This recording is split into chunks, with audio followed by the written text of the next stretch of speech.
زمانہ دعائی دیتا رہا، آواز لگاتا رہا، صدا لگتی رہی، لیکن امت مسلمان نہیں جاگ رہی۔ آج اگر امت کچھ نہ کچھ جاگ اٹھی ہے تو امت کے رہبر اور رہنما اور پیشوا لمبی تان کے سو گئے، لمبی تان کے سو گئے ہیں۔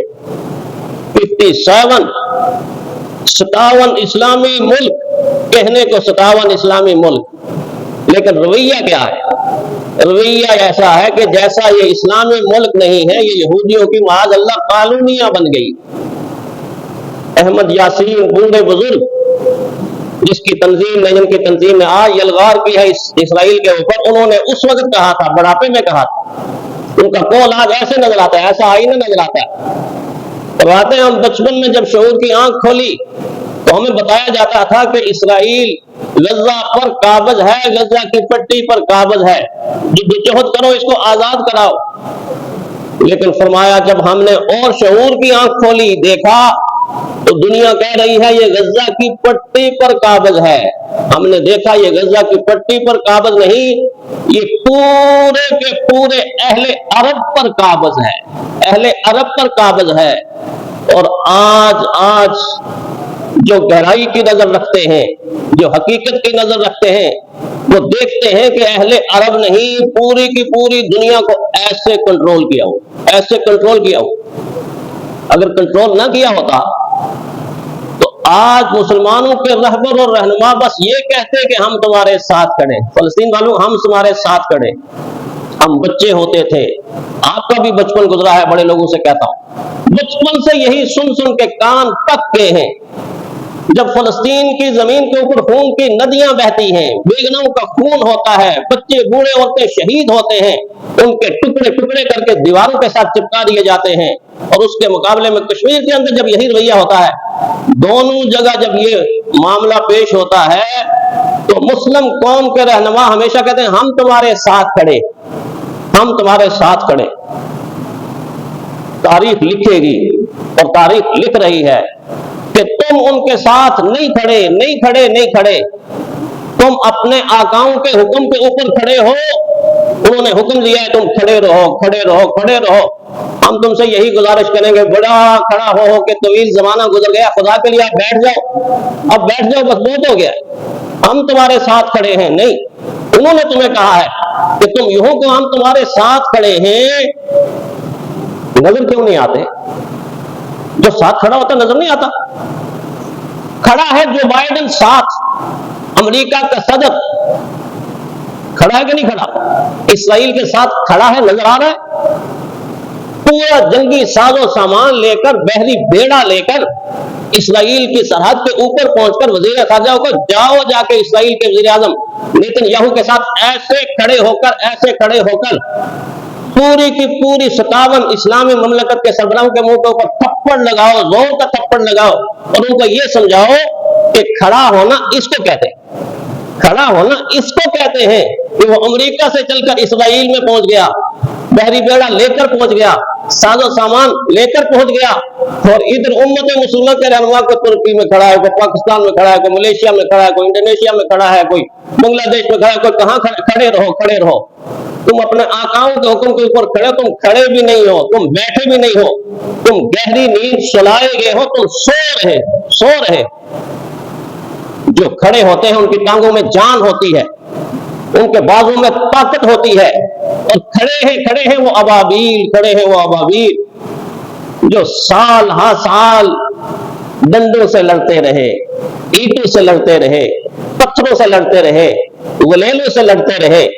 آج وہ ابابیل اڑ کر آگے جا کر ان کے علاقے میں چھلانگے لگا رہے ہیں، وہ کھڑے ہیں، وہ مجھے اور آپ کو جھنجھوڑ رہے ہیں، جگا رہے ہیں، اور دنیا کو پیغام دے رہے ہیں ہمیں معمولی نہ سمجھنا، ہمیں کمزور نہ سمجھنا، وہ سنگ گراں جو حائل ہیں رستے سے ہٹا کر دم لیں گے، ہم راہ وفا کے رہرو ہیں، منزل پہ ہی جا کر دم لیں گے۔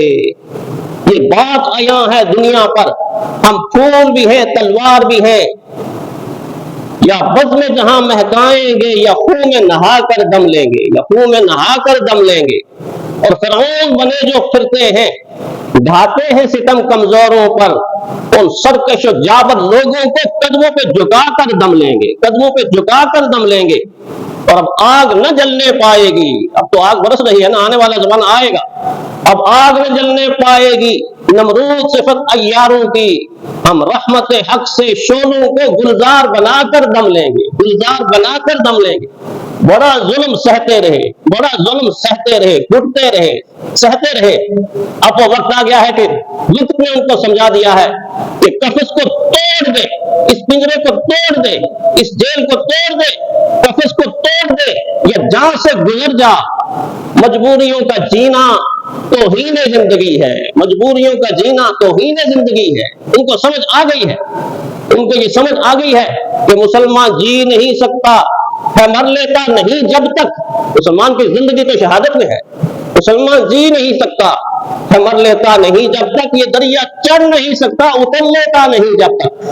ان کو سمجھ آ گئی ہے، وہ دنیا کو سمجھا رہے ہیں۔ اور میں عرض کر رہا تھا کہ کھڑے ہونے والے دنیا کو ایسے کھڑے ہوتے۔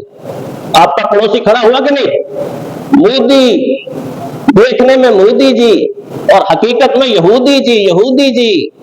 ہندوستان والے سارے پریشان ہیں، 60% دانشور پریشان ہیں کہ 1948 سے 1948 سے لے کے آج تک ہندوستان فلسطین مسلمانوں کے ساتھ کھڑا ہوا، اس کی حمایت کر رہا۔ اب پہلا موقع ہے کہ ہمارے مودی جی جا کر ہندوستان والے کہتے ہیں یہ یہودی جی کیسے بن گئے کہ اسرائیل کے ساتھ ایسے کھڑے ہو گئے۔ میں نے کہا میں بتاتا ہوں، اس لیے کہ یہ مودی جی نہیں، یہ اصل میں یہودی جی ہیں۔ نیتن یاہو کا ہم پیالہ، ہم نوالا، اور آگے جا کے اگر تحقیق کریں گے، ریسرچ کریں گے تو کوئی بہنوئی نکلے گا، کوئی سالہ رشتے ہیں، ناطے ہیں، وہ اپنے رشتے ناطوں کو نہیں چھوڑ سکتے۔ یہ صرف دنیا کے لیے اسرائیل ہے، بعضوں کے لیے یہ سسرائیل بھی ہے، سسرائیل بھی ہے۔ آپ جب تاریخ پڑھیں گے نا تو کئی مسلمان رہنما بھی آپ کو ملیں گے کہ کہنے کو امت مسلمہ کے رہنما ہیں، حقیقت میں اسرائیل ان کے لیے سسرائیل ہے۔ اور جو سسرائیل ہوتا ہے جہاں ساس ہوتی ہے، جہاں سسر ہوتا ہے، جہاں برادری ہوتی ہے، بھلا تو پاگل ہے کہ ان کے خلاف لڑے گا، ان کے خلاف جنگ کرے گا؟ یہ کیسے ہو سکتا ہے؟ اس لیے مودی بھی اسی صف میں کھڑا ہے، جو بائیڈن بھی اسی صف میں کھڑا ہے۔ لیکن اگر کھڑے نہیں ہیں تو ہمارے پیشوا نہیں، ہمارے مقتدا نہیں، ہمارے رہنما نہیں ہیں۔ وہاں عورتیں پیچھے ہٹ ہٹ کے آنسو بہا بہا کے دیکھتی ہیں امت مسلمہ کی طرف، کبھی دائیں کبھی بائیں کبھی پیچھے۔ کہاں گئے ہیں مسلمان؟ کہاں گئی ہے امت مسلمہ؟ کہاں گئے کلمہ پڑھنے والے؟ کہاں گئے ہیں دلوں میں قرآن رکھنے والے؟ وہ سوال کرتی ہیں، ان کے آنسو مجھ سے اور آپ سے پوچھتے ہیں تم کہاں کھڑے؟ امت مسلمہ تو ان کے ساتھ ہے۔ تو آج کی امت مسلمہ کے رہبر اور رہنما بھی 2 قدم آگے بڑھ کے اسی طرح ان کے ساتھ کھڑے ہوتے جس طرح الکفر ملت واحدہ، سارے کے سارے کفر والے اور ظلم والے ایک طرف کھڑے ہو گئے ہیں، اور دوسری طرف مایوسی اور کمزوری اس طرح کی چھائی ہوئی ہے، جیسے ایسا لگتا ہے کہ ان پر ہی قیامت ٹوٹی ہوئی ہے۔ آج اگر جذبہ، ولولہ، ہمہمہ، تنتنا، جرأت، استقامت اور بہادری نہیں جاگے گی تو پھر اب نہیں تو کبھی نہیں، پھر مسجد اقصیٰ کو ہم یاد کریں گے لیکن آزاد نہیں کروا سکتے۔ یہ وقت ہے امت مسلمہ کے لیے اور امت مسلمہ کے رہنماؤں کے لیے، پیشواؤں کے لیے، کہ اس وقت سے فائدہ اٹھا کے اس مقدس سرزمین کو آزاد کروا لے۔ اور صرف اسرائیل مسلمانوں کا دشمن نہیں ہے، دنیا یاد رکھے، دنیا یاد رکھے، اسرائیل عیسائیوں کا بھی دشمن ہے، سکھوں کا بھی دشمن ہے، ہندوؤں کا بھی دشمن ہے، دنیا کے سارے مذاہب کا دشمن اس لیے ہے کہ اسرائیل انسانیت کا دشمن ہے، انسانیت کا دشمن ہے۔ وہ کسی انسان کو برداشت نہیں کرتا، یہ غلط فہمی کے اندر مبتلا ہے۔ جتنے اس کے ساتھ جا کر کھڑے ہیں ان کا بیڑا بھی غرق ہوگا، اس کا بیڑا بھی انشاءاللہ غرق ہو۔ آج ضرورت ہے اس چیز کی کہ قرآن حکیم کی اس آیت کو سامنے لیں، کم من فیۃ قلیلۃ غلبت فیۃ کثیرۃ باذن اللہ۔ اللہ کی آیت پکار پکار کر کہہ رہی ہے کتنی ہی چھوٹی چھوٹی جماعتیں ایسی تھیں کہ جب انہوں نے اللہ کا نام لیا تو بڑے بڑے لشکروں کے اوپر غالب آ گئی ہیں۔ انشاءاللہ ایسا ہی ہوگا۔ اللہ تعالی ہمیں ہمت و استقامت نصیب فرمائے۔ وآخر دعوانا الحمدللہ۔